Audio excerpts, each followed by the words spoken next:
Brian and Kenzie in the morning. And Chicago's alternative all day. Q101. All right, so the new key word this hour is FIRE, F-I-R-E. Text that to 312-591-8300 for your chance at Kings of Leon tickets, and also qualifies you for the golden ticket. The Q101 golden ticket, the greatest radio prize in the history of radio.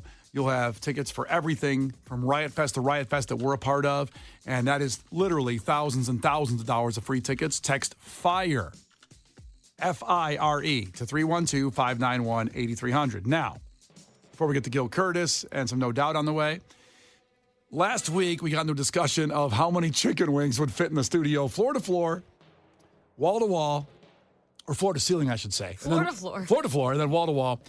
The floor is lava. Kenzie's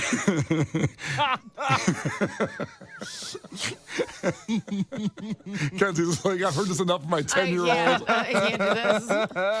So this started from the discussion of the woman in Harvey that stole $1.5 million of chicken wings, which is $4.4 million. She's serving 9 years in jail. And I've heard some stories on this, a little more update on it, that she possibly was doing this to fund gambling debts. I'm not 100% sure on that fact. It seems like some people are reporting that and some aren't. I think Fox was reporting that.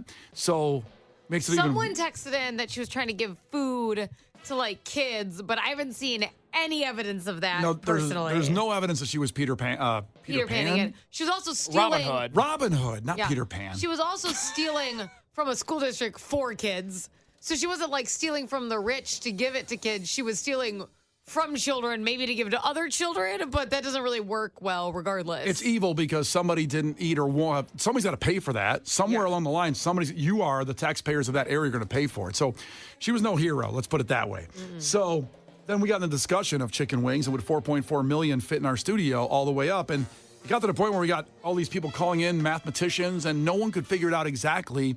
So Case called NASA. And they didn't get back for several days, which is disturbing because they get $34 billion of our tax money, and I think I deserve a call back. Mm-hmm. I like that you used the term disturbing. The NASA didn't call back right away? Well, it's a disgrace. So they called Case back. That's right. This is Liz Landau, the astrophysicist. You can get her number on the NASA media contacts page. That's who I called. But Case was busy producing the show and couldn't pick up at the moment.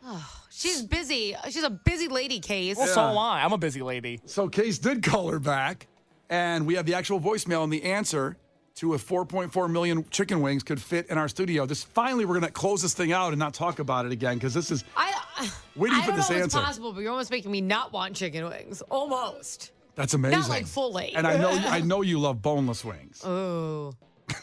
So here's the Never mind, I'm back in.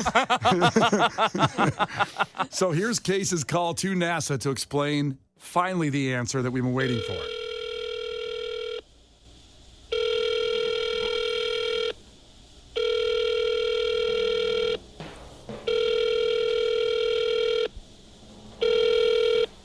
Goodbye. Son of a bitch, am I the only one who doesn't have this voice? Oh, God. Oh, boy. That's your tax dollars at work. Yeah. So they're not going to fit. No, we have no answer yet. And we are going to get to the bottom of it, I promise you. We'll call NASA again. Call somebody else's desk. Even if you know a U of I science professor, let us know. We went straight for the moon with NASA. We can scale down a little bit if we have to. Well, now they're never going to call us back because you just said, let's scale down and ask them. You just down NASA there a little bit. Oh, well. Well, here's Gil Curtis with your headlines. This is not headline news.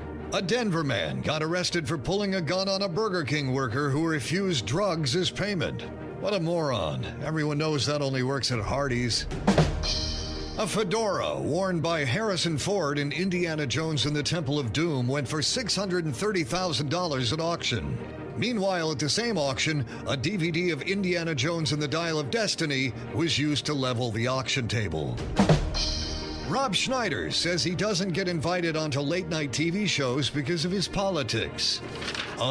Should I tell him or should you? And Kevin Costner's Horizon will hit streaming services this Friday, giving viewers the opportunity to ignore it again, only this time at home. This is not headline. Brian and Kenzie Show. On Q101. Brian and Kenzie on Q101, and time for some entertainment and music news. We talked about this story last week, a little bit about the Matthew Perry, the sad, disgusting tale of the people that were in his life at the end and kept feeding his addiction, including doctors that were giving him ketamine and a drug dealer herself that is nicknamed the Ketamine Queen in North Hollywood. And then, but more, I'm trying to decide who's the most evil person here, but his assistant just came out with more reports on this story. His assistant, Kenneth Iwamasa, is the guy that injected him with ketamine 3 times at 8:30 a.m., 12:45 p.m., and 1:30 p.m. Now, Matthew Perry, obviously an addict and having struggles all through his career, basically told the assistant, shoot him up with a big one before he died. Shoot me up with the big one. It's the last words, really, he ever spoke to anybody, because that assistant then went out to run errands and he died in his hot tub after that injection. It's disgusting. And listen, I think everybody listening knows somebody with an addiction issue or had it in their family. I have. And when you see the leeches that are around someone, it's bad enough. But then when you see someone that's obviously a millionaire, a multi-millionaire that made us laugh for decades, like Matthew Perry, and it hurts more for some reason in a weird way, because you associate him with being a good guy, and you know he had these demons and these problems and addiction issues. And the thing that these doctors were saying back and forth that were giving him the ketamine illegally, were like, how much is this moron going to pay? Let's see what happens. That's what they quoted each other in text messages that they said that. That's just so disgusting to do to somebody's life, and I just, ugh. And to just know what you're doing to them. You're going to destroy them, and then you're just like, oh, all that's worth is even more money, and it's funny. Yeah, it's disgusting. And the problem is these people probably won't get what they should get. Like the assistant, they say, could get up to 15 years in prison. I don't think he's going to get that. I hope he does. And this seems, I could be wrong, but kind of a newer thing that people that have sold the drugs are now going to jail. Who did this start with? Who am I thinking of? I think Mac Miller's who you're thinking of. Mac Miller is exactly who I was thinking of. And that's the first time I heard of. I'm probably wrong. Like, people probably did go to jail that gave people drugs that died, like famous people or whatever. But he's the first one I remember that the people that gave him the drugs, whatever, they're in jail, you know. And also the guy from The Wire, Omar from The Wire. Yeah, that's right. Same deal with him. They got the people that gave him the drugs. And I hope it continues. I mean, obviously, the addict is, has some fault there, of course, but when you're preying on someone's addiction, and again, I think everybody listening knows. Well, you're a doctor. You're not supposed to be being a drug dealer. I mean, you're not supposed to do that. Isn't being a doctor enough? You made it to a doctor. Like, so you need to make more money on the side selling ketamine illegally? So there's so many amazing people in the medical field who get into it because they want to help people. And that's why it's very frustrating, the people who get into it and they're just abusing health instead. Yeah. You know, that's just really sad. Yeah. It's disgusting. Anyway, hope they get the maximum sentences. More positive news out there. Changing. I don't know how to change from this, but Coldplay. Yeah, nice segue, right? Coldplay. Is this going to be good Coldplay news? This is good Coldplay news. Okay. The Music of the Spheres tour is the highest grossing rock tour of all time now, making $945.7 million and counting because it's still going on. They passed Elton John's Farewell Yellow Brick Road tour, which hit $939 million. After that, it goes U2, the 360 tour, $736 million, and the Guns N' Roses Not in This Lifetime tour, when they came back, that's $584 million, and then the Rolling Stones have a couple, and then Coldplay had another one, the Head Full of Dreams tour. Roger Waters, AC/DC, Chili Peppers, the Stadium tour. That's what you were at that one, right, Case? That's right. That was awesome. That was 2 years ago today, actually. They played Soldier Field. I just got that memory on Facebook. Wow. That made $390 million. That rounds out the top 10 of the top 10 biggest rock tours of all time. To put it in perspective a little bit, Taylor Swift's Eras Tour is expected to reach $2 billion in sales by it ends in December. But still, congrats to Coldplay there. Hey, good job, guys.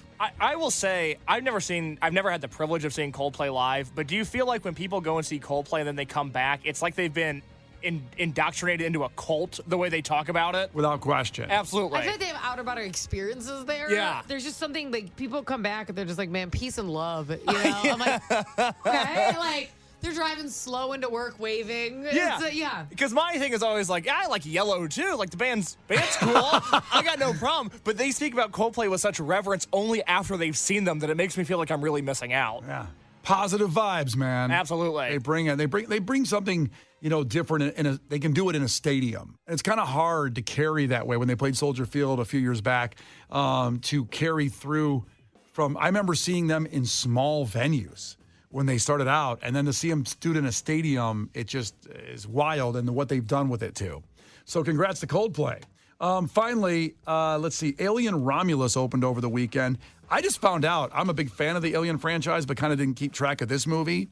It takes place between the movie Alien and Aliens. So it's a older, callback movie on what happened in between. Like a 1.5, if you will. Yeah, which I like a lot. Now I want to go see it.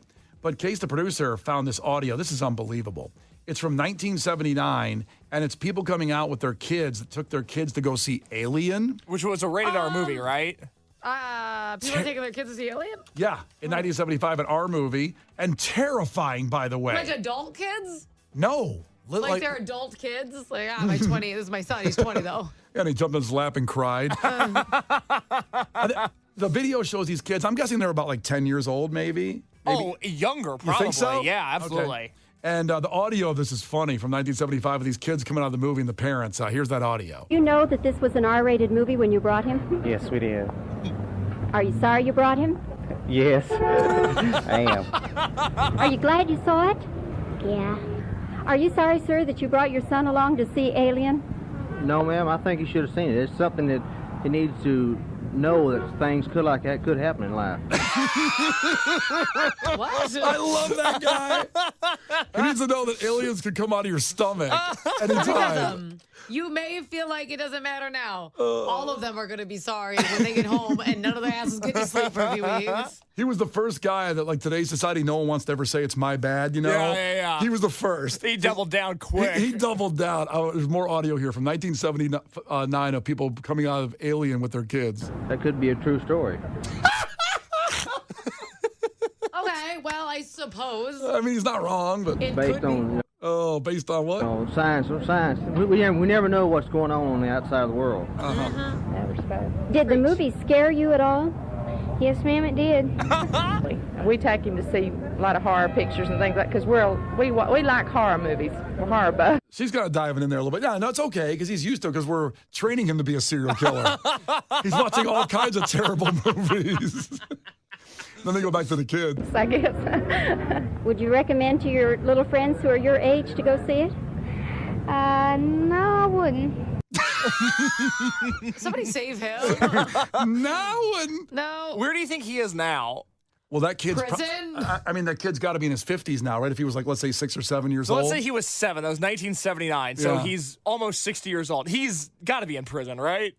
Well, Or a lot of therapy. One of the two. this sounds like a job for you to dig up and try to find this kid what he's doing today. I'll see what I can do. Did they have his full name in the lower third? I don't think they did. Brian and Kenzie. On Q 101. Brian and Kenzie. On Q 101. All right, so if you missed the key word that happened this hour, in the past hour at 8:30, we'll give that to you again coming up at 9:20, plus a new word coming at 9:30. This is for the golden ticket. Everything we do for an entire year, free, thousands and thousands of dollars of concert tickets come your way. Plus, you're in the running to get the Kings of Leon as well, and you can enter every hour. So if you missed the word that's active now, we'll give that to you at 9:20, a new one coming at 9:30. A lot of people texting in about the audio we just played. It's from the movie Alien, the release in 1979, the first movie, and an interviewer talking to people who came out with their kids, their little kids on an R movie, talking to them and asking about the movie. Because Alien Romulus came out last weekend, and it looks pretty good. I want to go see it. But here's the audio again of that guy in the middle, just to give reference point, because people thought he sounded like somebody. Think about it, and we'll play it after we're done. Are you sorry, sir, that you brought your son along to see Alien? No, ma'am, I think he should have seen it. It's something that he needs to know that things could happen in life. That could be a true story. Based on, science. We never know what's going on the outside of the world. Can I just ask, based on watching that movie, what would the kid learn on how to deal with it? Yeah, because everyone just dies. Yeah, no spoiler. There was a lot of death. Yeah, it wasn't like we solved it. Now take this knowledge into the world. Well, Kenzie. True story. based on, science. We never know what's going on the outside of the world. Now, we asked where these people might be. Well, somebody checked in. A lot of people texted in. They think he ended up on King of the Hill as Boomhauer. Man, it's dang old complicated, man. It's like a dang old Rubik's Cube, man. You like come in blue, red, man, then you get to one side, and then you like messed up the other side. Wow, you had a successful career after that. Oh, one more time. Alien. No, ma'am, I think he should have seen it. It's something that he needs to know that things could happen in life. That could be a true story, based on, science. We never know what's going on the outside of the world. Well, Bobby, I tell him don't take it from me, man. They don't life too short, man. They don't want to hold no grudge, man. I thought, man, you gonna let old bygones be bygones, man. About maybe 2 weeks, and probably 3. Well, that's where he ended up. Good voice actor. A successful career. You guys are laughing. Oh, God. Brian and Kenzie in the morning. And Chicago's alternative all day. Q101. All right, before we get to your takeaways here with Brian and Kenzie on Q101, the key word, the golden ticket word that's going to be active until 10/29 is plush. Text plush to 312-591-8300. Your chance to win live and Stone Double Pilots tickets Wednesday, September 11th from our great friends at Live Nation, and also qualify for the golden ticket, the greatest radio prize in history. That will be going to everything Q101 does for an entire year. Text plush right now, PLUSH, to 312-591-8300. So let's get to your takeaways on today's show. Case, what do you got? Joe in Downers Grove checked in. Joe's takeaway: holding a metal chair over your head during a thunderstorm is not the brightest idea. Creed I believe the guy said it was awesome. he did. And Creed went on and performed for 2 hours anyway. How about that? No one ever said the Creed fan base is full of brainiacs. That's not their Hey! rap. I'm not saying they're dumb. No. I'm just saying. What are you saying? Nothing. Bunch of lovely people. I had big FOMO on that Creed show, not getting down there. I did too. Kenzie. I actually just last minute changed on mine because I love this. Takeaway from 224. You haven't had potatoes right until they're cooked in a brazen bowl. Oh, my God. We're going to make a Q101 brazen bowl and bring it out to appearances. It's close to Christmas this year. We're gonna brazen bowl somebody. If you Google brazen bowl, get ready. Finally, Kelly checked in from the 219. Kelly, takeaway. Case has been put on the NASA terrorist watch list because of his due diligence to find out if 4 million chicken wings will fit into Brian and Kenzie's studio. Goodbye. What's on the podcast, Case? Well, we learned this morning that Brian is all potato all the time. It is National Potato Day. We celebrated in a real big way this morning. Also, Brian made a case to bring back the guillotine. If you did not hear that conversation, boy, are you going to look at torture differently after hearing that. Well, life used to have consequences. Exactly. Yeah. And, everybody's gone soft nowadays. Damn right. And then finally, we did, in fact, hear back from NASA. We called them last week to see if they could answer our chicken wing question. We have their response and more in the Brian and Kenzie podcast today. Check it out anywhere you get your podcasts. And, of course, give us a follow on our social platforms. Brian and Kenzie in the morning. And Chicago's alternative all day. Q101.